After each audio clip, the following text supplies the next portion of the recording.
Hello, Year 5 and 6, and this is Chapter 1 of our new novel, Michael Morpurgo's Kensuke's Kingdom. So there's the front cover.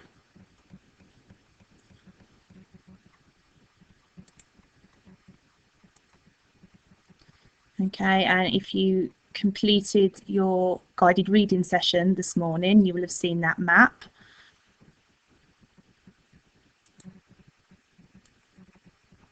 And the contents page.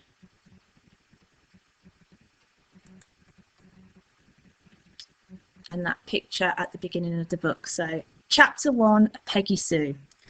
I disappeared on the night before my 12th birthday, July the 28th, 1988. Only now can I at last tell the whole extraordinary story, the true story. Kensuke made me promise that I would say nothing at all until at least 10 years had passed. It was almost the last thing he said to me.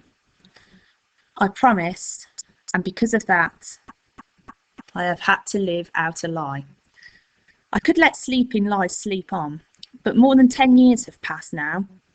I have done school, done college, and had time to think. I owe it to my family and to my friends, all of whom I have deceived for so long, to tell the truth about my long disappearance, about how I lived to come back from the dead. But there is another reason for speaking out now, a far, far better reason. Kensuke was a great man, a good man, and he was my friend. I want the world to know him as I knew him. Until I was nearly 11, until the letter came, life was just normal. There were the four of us in the house, my mother, my father, me, and Stella. Stella Artois, that is, my one ear up and one ear down black and white sheepdog, who always seemed to know what was about to happen before it did. But even she could not have foreseen how that letter was going to change our lives forever. Thinking back, there was a regularity, a sameness about my early childhood. It was down the road each morning to the monkey school, my father called it. That because he said the children gibbered and screeched and hung upside down on the climbing frame in the playground. And anyway, I was always monkey-faced to him. When he was in a playful mood, that is, which he often was. The school was really called St. Joseph's, and I was happy there, for most of the time anyway. After school, every day, whatever the weather, I'd be off down to the recreation ground for football with Eddie Dodds, my best friend in all the world, and Matt and Bobby and the others. It was muddy down there. Cross the ball and it would just land and stick. We had our own team, the Mudlarks we called ourselves, and we were good too. Visiting teams seemed to expect the ball to bounce for some reason, and by the time they realised it didn't, we were often 2 or 3 goals up. We weren't so good away from home. Every weekend I did a paper round from Mr. Patel's shop on the corner. I was saving up for a mountain bike. I wanted to go mountain biking up on the moors with Eddie. The trouble was, I would keep spending what I'd saved. I'm still the same that way. Sundays were always special. I remember we'd go dinghy sailing, all of us, on the reservoir. Stella Artois barking her head off at the other boats, as if they'd no right to be there. My father loved it, he said, because the air was clear and clean. No brick dust. He worked down at the brickworks. He was a great do-it-yourself fanatic. There was nothing he couldn't fix, even if it didn't need fixing. So he was in his element on a boat. My mother, who worked part-time in the office at the same brickworks, revelled in it too. I remember her once throwing back her head in the wind and breathing in deep as she sat at the tiller. "This is it," she cried. "This is how life is supposed to be. Wonderful, just wonderful." She always wore the blue cap. She was the undisputed skipper. If there was a breeze out there, she'd find it and catch it. She had a real nose for it. We had some great days on the water. We'd go out when it was rough, when no one else would, and we'd go skimming over the waves, exhilarating in the speed of it, the sheer joy of it. And if there wasn't a breath of wind, we didn't mind that either. Sometimes we'd be the only boat on the whole reservoir. We'd just sit and fish instead. By the way, I was better at fishing than either of them, and Stella Artois would be curled up behind us in the boat, bored with the whole thing, because there was no one to bark at. Then the letter arrived. Stella Artois savaged it as it came through the letterbox. There were puncture holes in it and it was damp, but we could read enough. The brickworks were going to close down. They were both being made redundant. There was a terrible silence at the breakfast table that morning. After that, we never went sailing on Sundays anymore. I didn't have to ask why not. They both tried to find other jobs, but there was nothing. A creeping misery came over the house. Sometimes I'd come home and they just wouldn't be speaking. They'd argue a lot about the niggly things, and they had never been like that. My father stopped fixing things around the house. He was scarcely ever home anyway. If he wasn't looking for a job, he'd be down in the pub. When he was home, he'd just sit there flicking through endless yachting magazines and saying nothing. I tried to stay out of the house and play football as much as I could, but then Eddie moved away because his father had found a job somewhere down south. Football just wasn't the same without him. The Mudlarks disbanded, everything was falling apart. Then one Saturday I came home from my paper round and found my mother sitting at the bottom of the stairs and crying. She'd always been so strong. I'd never seen her like this before. "Silly beggar," she said. "Your dad's a silly beggar." "Michael, that's what he is." "What's he done?" I asked her. "He's gone off," she told me, and I thought she meant for good. "He wouldn't hear reason. Oh no, he's had this idea, he says. He wouldn't tell me what it was, only that he's sold the car, that we're moving south, and he's going to find us a place." I was relieved and quite pleased. "Really? South must be nearer to Eddie." She went on. "If he thinks I'm leaving this house, then I'm telling you, he's got another thing coming." "Why not?" I said. "Not much here. Well, there's the house for a start, then there's Gran and the school." "There's other schools," I told her. She became steaming angry then, angrier than I'd ever known her. You want to know what was the last straw?" she said. "It was you, Michael. You going off on your paper round this morning. You know what your dad said? Well, I'll tell you, shall I? Do you know something?" he says. "There's only one lousy wage coming into this house. Michael's paper money. How do you think that makes me feel, eh? My son's 11 years old. He's got a job and I haven't." She steadied herself for a moment or two before she went on, her eyes filled with fierce tears. "I'm not moving, Michael. I was born here and I'm not going. No matter what he says, I'm not leaving." I was there when the phone call came a week or so later. I knew it was my father. My mother said very little, so I couldn't understand what was going on. Not until she sat me down afterwards and told me. "He sounds different, Michael. I mean, like his old self, like his very old self, like he used to be when I first knew him. He's found us a place.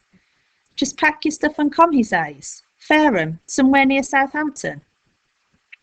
Right on the sea," he says. "There's something very different about him, I'm telling you." My father did indeed seem a changed man. He was waiting for us when we got off the train, all bright-eyed again and full of laughter. He helped us with the cases. "It's not far," he said, ruffling my hair. "You wait till you see it, monkey face. I've got it all sorted, the whole thing, and it's no good you trying to talk me out of it either of you. I've made up my mind." "What about?" I asked him. "You'll see," he said. Stella Artois bounded along ahead of us, her tail held high and happy. We all felt like that, I think. In the end, we caught a bus because the cases were too heavy. When we got off, we were right by the sea. There didn't seem to be any houses anywhere, just a yachting marina. "What are we doing here?" my mother asked. "There's someone I want you to meet, a good friend of mine. She's called Peggy Sue.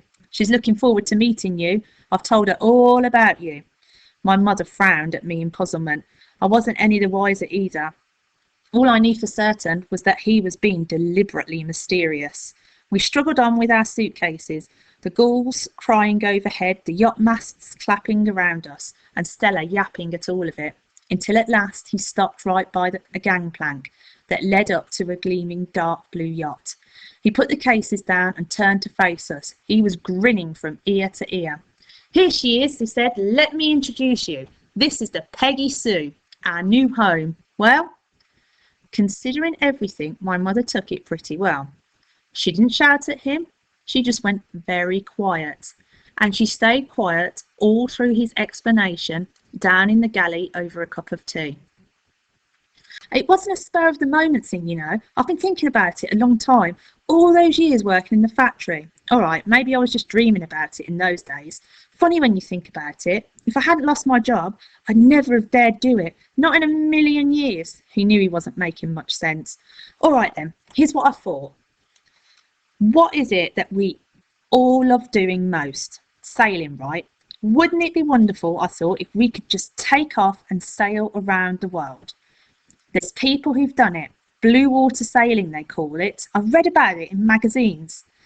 Like I said, it was just a dream to start with, and then no job and no chance of a job. What did the man say? Get on your bike, so why not a boat? We've got our redundancy money, what little there is of it. There's a bit saved up, and the car money, not a fortune, but enough.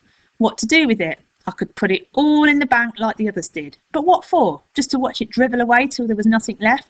Or I could do something really special with it. Once in a lifetime thing. We could sail around the world. Africa, South America, Australia, the Pacific. We could see places we've only ever dreamed of.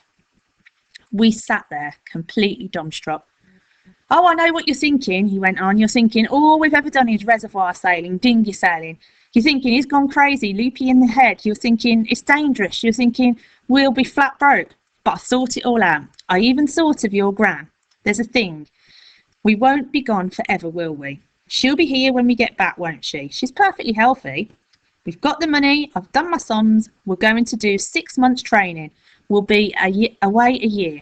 18 months maybe, just so long as the money lasts. We're going to do it safe, do it properly. Mum, you'll do your Yachtmaster certificate. Oh, didn't I say? I didn't, did I? You'll be the skipper, Mum. I'll be first mate and handyman. Michael, you'll be ship's boy. And Stella, well, Stella can be the ship's cat. He was full of it, breathless with excitement. We'll train ourselves up, do a few trips across the Channel to France, maybe over to Ireland. We'll get to know this boat like she's one of us. She's a 42-foot bowman. Best mate, best design, safest there is. I've done my homework. 6 months' time and we'll be off around the world. It'll be the adventure of a lifetime. Our one chance. We'll never get another one. What do you think then? Excellent, I breathed, and that was exactly what I thought. And are we skipper, you say? My mother asked. Aye, aye, Captain. And my father laughed and gave her a mock salute.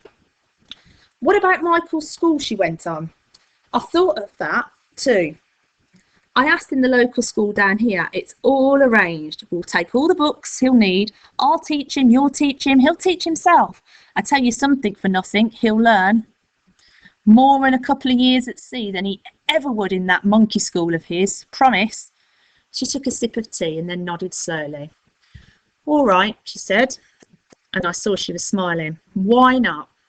Go ahead then, buy the boat. I already have, said my father. Of course it was madness, they knew it. Even I knew it, but it simply didn't matter. Thinking back, it must have been a kind of inspiration driven by desperation. Everyone warned us against it. Gran came visiting and stayed on board.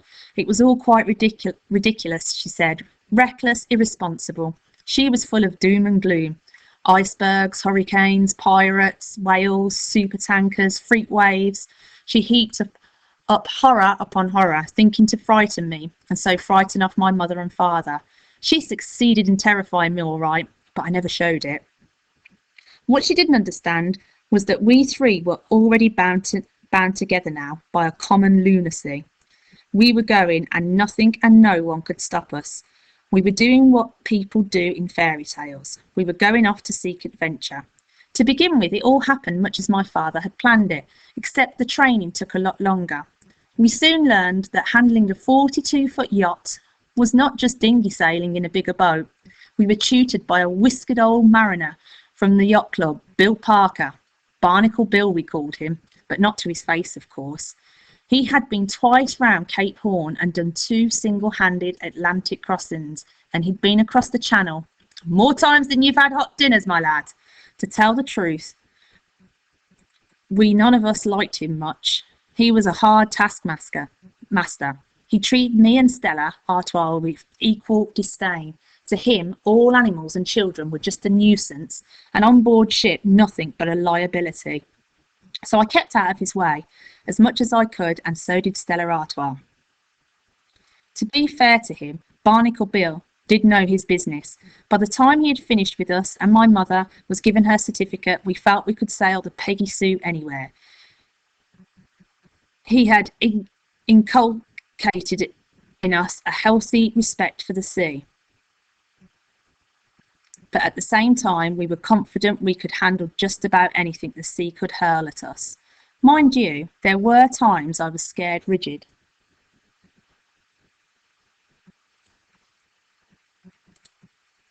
My father and I shared our terror together, silently. You can't pretend I learned with a towering green wall of sea 20 feet high bearing down on you. We went down in troughs so deep we never thought we could possibly climb out again.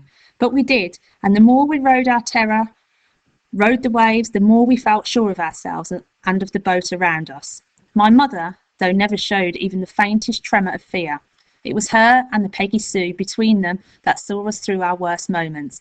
She was seasick from time to time, and we never were, so that was something. We lived close, all of us, cheek by jowl, and I soon discovered parents were more than just parents. My father became my friend, my shipmate. We came to rely on each other. And as for my mother, the truth is, and I admit it, that I didn't know she had it in her.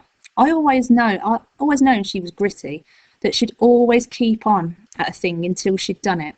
But she worked night and day over her books and charts until she had mastered everything. She never stopped.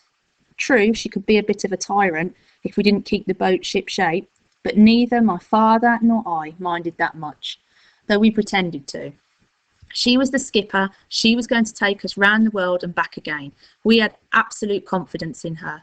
We were proud of her. She was just brilliant. And I have to say, the ship's boy and the first mate were pretty brilliant too on their winches, at the helm, and dab hands with the baked beans in the galley.